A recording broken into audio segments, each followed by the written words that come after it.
Good afternoon, ladies and gentlemen. Welcome. Dawes County Board of Commissioners work session. Today is Thursday, February 19th, 2026.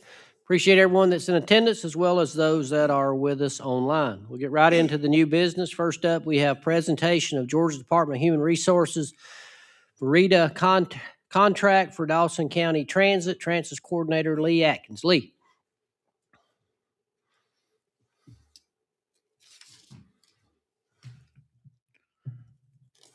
Good afternoon, Mr. Chairman, Board of Commissioners. This is the Verita contract that we did the temporary earlier or last year. And this would be the finalization of it with Verita for the Department of Human Services contract for the senior rides for the county. Questions for Lee? Ms. Davis, you've seen this? Yes. Okay. It's been heavily discussed and negotiated for way too long. And only because of the state and complexities with funding, but nothing to do with the county or our side of it. But yes, so it's in a good place, ready to go. Okay. Any questions? All right, let's move on to number 2. You have that one as well. Presentation of Georgia Department of Transportation FY 2026 Transit Trust Fund Program Application. Yes, sir. So GDOT has gave us the approval to go ahead and request for a new bus. They'll pay for it 100%, plus the camera GPS tracking on it for 2 years. So this application, they gave me a tight turnaround on this one. It's got to be submitted by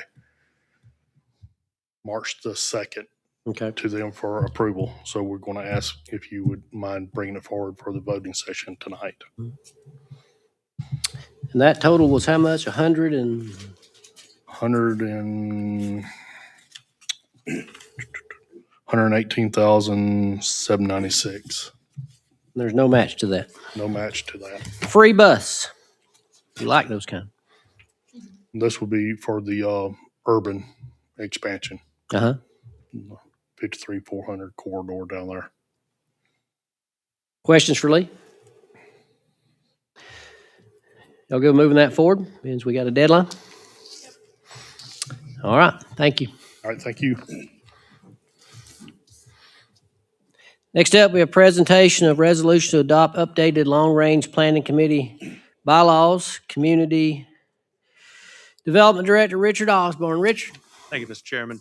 Over the last year, the Long Range Planning Committee has become re-energized, and they now have about 8 official members. And then as public meetings, anybody can attend and give input once a month, the 4th Wednesday at 3 o'clock in the courthouse second floor administration conference room. The Long Range Planning Committee meets, and they go over things from short-term planning, like code changes, to long-range planning for the comprehensive plan and future land use map. So they're a very useful group. The members are appointed by the Board of Commissioners.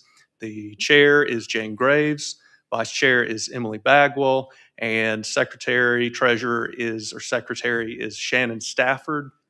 The Long-Range Planning Committee wanted to, as part of re-energizing and updating their policies, have an up-to-date set of bylaws. And so the county attorney's office has reviewed those and made a few changes. What you've got in your packet is the county attorney's recommended version. Okay. And on March 5th, staff would ask that you consider approving it. Questions for Richard? I will say this, it's not a question, but I want to thank you and your staff for the participation you have with them, and that has really helped to re-energize them and keep them going because, they were always looking for something to do and mainly calling me, so now they call you. Thank you. Yeah, the next meeting is Wednesday, the 25th, and I'm really glad to have our new planning manager, Richard Batten, and he's going to be doing some of the legwork for the Long Range Planning Committee. So, great group, and appreciate your time. Thank you. All right, next up, we have presentation IFB 493-25, Labor and Materials Repair Veterans Memorial Park Pavilion, Purchasing Manager Hannah Milford. Hannah. Hey, good evening. I'm excited to talk to y'all about this. I know this is something everybody's looking forward to getting fixed. So back in summer of 2025, we had a structural beam at the pavilion at Veterans Memorial Park that was broken. Had to get it shored up. Nova Engineering is who was contracted to conduct all the materials testing, and then they also did all of the repair drawings for us. The testing did show that all the wood was properly treated in the original construction. So after that, we issued an RFP. It opened on December the 10th. We did not get any submittals, so we turned around and we issued an IFB. We did get 5 bids that were submitted. They are there, and they were reviewed by the county manager and Parks and Recreation staff. So our recommendation is that we respectfully recommend that the board award this IFB to Crown Service Contractors in the amount of $64,901, and with a little bit of a 10% county-controlled contingency of $6,490. This would be a total contract amount of $71,391. And this will be utilizing SPLOST 6 funds. Crown Service Contractors are not the lowest bidder, as you guys see. However, they were the only ones that showed any kind of previous experience on a structure like that, and they were also the lowest that didn't require a subcontractor. We just feel like that might help to improve a little bit of the project oversight, just working directly with a contractor. Questions for Hannah? Any idea when they would get underway with fixing that pavilion? They said they could start at the beginning of April. Was it just replacing the beam, or are they changing the structural aspect where there wouldn't be exposed? The new beams wouldn't be exposed like the previous beams were, so we're not going to repeat this in 10 years. So in the drawings, they did not have any coverings over any of the beams to keep it from being exposed. It's just that one beam replacement, and then it's also going through and replacing some of the brackets, thank you, that are worn as well. I mean, was there a reason we don't look at redesign so we're not sitting in the same That's position? an excellent question, Commissioner Gaines, and I had the exact same thought as we were going through this process. You know what? You know, just looking at it, you're like, well, that side is exposed to the weather more than the other side. And I asked that very question to Nova. Should we put some flashing over this? Should we put some type of screening? And they said no. They said no, that would not necessary. I'm like you, logically, I would think. Well, someone had told us. Who was it that told us that part of it was because weathering? Well, I think that was some speculation. Okay. I speculated that. Okay. I think we all did. But that didn't come from like an engineering firm or anything. Okay. no. But what did come from the engineering firm is that it was spec'd out for a certain pressure-treated material that failed due to the weathering of that. So if we're going back with the exact same rating wood, then we can speculate ourselves that in 10 years the board that's going to be sitting here is going to be doing this again. That's possible. So I certainly hope that doesn't happen. I think we're relying on the subject matter experts, on the design and I'm a novice, but treated beams should last, I don't Long know, time. 20 years, whether they're exposed to sun or the water's hitting them. I've seen many exposed barns. But they didn't. But they didn't on this one. And that was the very first The bad question. beam.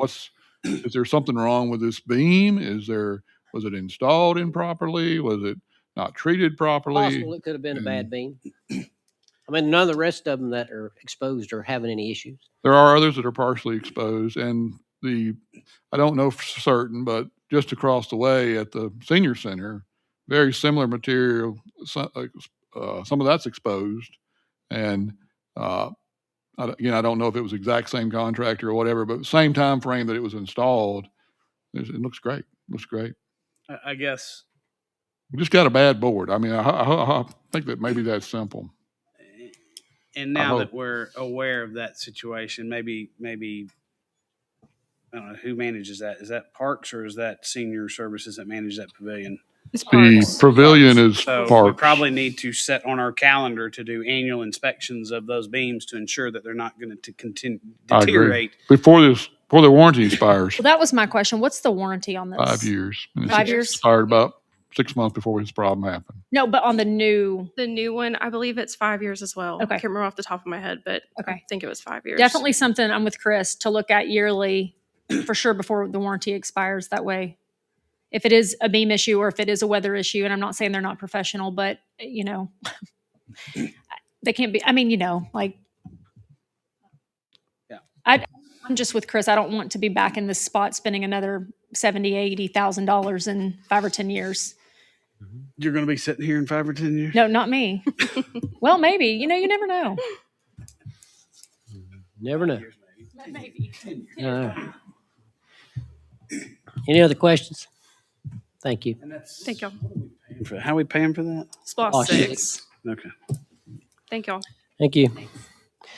Next up, we have presentation request to accept Environmental Protection Division Local Government Scrap Tire Abatement Reimbursement Grant Award for Tire Amnesty.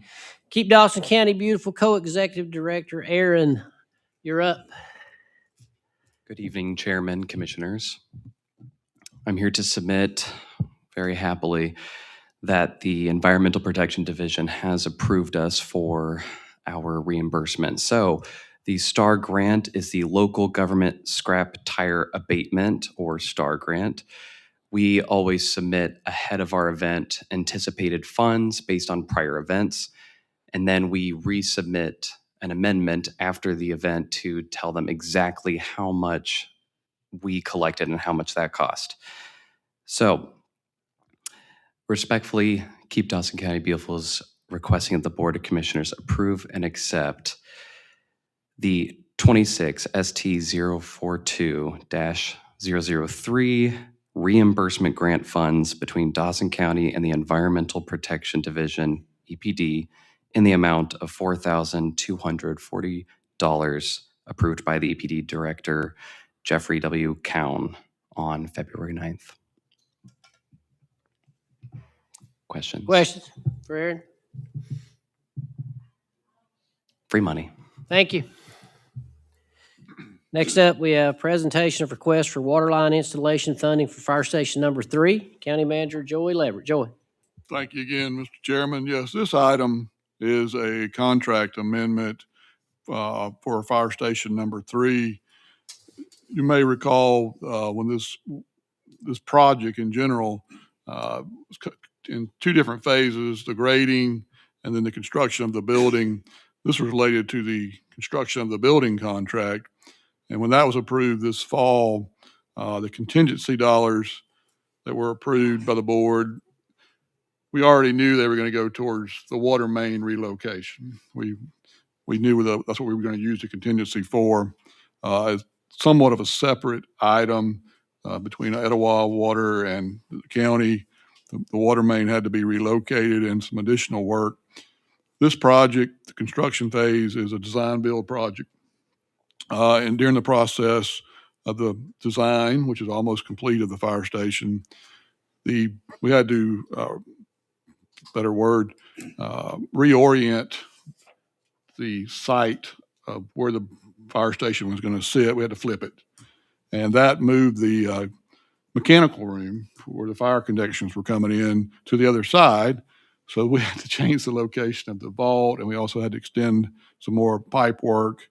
Likewise, on that project, for the water main work, we have to run a small water main from the building down to the fueling center, which is also part of this project. Originally, we were looking at doing that in-house for some cost savings.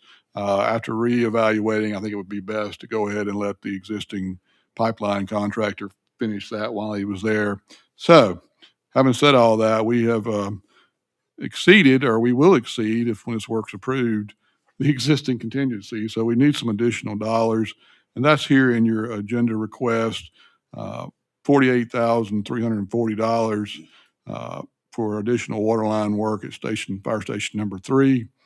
We're going to use the contingency funds, if approved, related to this cost. And this work is being performed by Townley Construction, which is one of our vendors and also one of Etowah's vendors. And they're sitting on ready to do the work. But that's what my request. And again, I also want to note that we haven't started construction of the fire station yet. It's any day now, as soon as the weather gets a little bit more cooperative, that we can get started on the slab. That project, which was approved by this board, the funding for that was approved. Now that we're further along in the design build process, I stick my neck out here a little bit. I'm very confident that we're going to come in under budget on the actual construction. So while we do need these additional funds to finish up this water line site work, I think it's going to be a wash at the end of the day. Thank you. And we have Splash 6 funds to cover that, correct? Yes, sir. That's where we're going to move those funds from. Other questions for the county manager in reference to that? All right, county manager report, Joey. A couple of items. Flash report for the month of January, as well as a list of agreements and contracts are also in your packet tonight. Encourage you to review those if you have any questions. The second item I have, it's exciting. I always like to make announcements when there's positive news and we get some recognition. The county's got some recognition. Dawson County Human Resources is proud to share that Dawson County has been selected as one of Metro Atlanta's healthiest employers. Atlanta's healthiest employers are the companies that scored the highest on a survey conducted by the healthiest employers between February and May of last year, 2025. Dawson County ranked number 3 in the medium company category. This program honors the best of the best in corporate health and wellness. In order to be considered for this award, Dawson County participated in a regional healthiest employers application process, which included a comprehensive assessment to evaluate the company's performance in a number of key factors related to health and well-being. We also were provided with this plaque, and this award, I believe, was sponsored by the Atlanta Business Chronicle, which is a very respected organization. And I appreciate Human Resources applying and working on this and getting this recognition. You know, we're nothing without our employees. We're nothing without our employees. And I've always desired, and we're also better with healthier employees. And I appreciate Human Resources efforts in getting this recognition, but also more importantly, the things they're doing related to wellness. And we have a lot of different programs to help folks with from diet to diabetes to exercise programs. And those are great benefits to our employees, and they really take advantage of them. And I'll share this. I'll just leave this laying up here if anybody wants to look at it later. Thank you. And that's all I have for my report. Obviously, the health insurance coming up needs to be made aware of this proactively as they're looking at rates, please. Yes. Any other questions for the county manager? County attorney report, Ms. Davis. Yes, thank you, Mr. Chairman. No public report, and I don't have an active need for litigation in executive session tonight, but I could update you on existing litigation if you would like to have a brief executive session. You want to do that? All right, so I'll entertain a motion to go into executive session. Make a motion to go into executive session. Motion by Commissioner Bruce. Seconded by Commissioner Turkett. Discussion. Hearing none, please vote.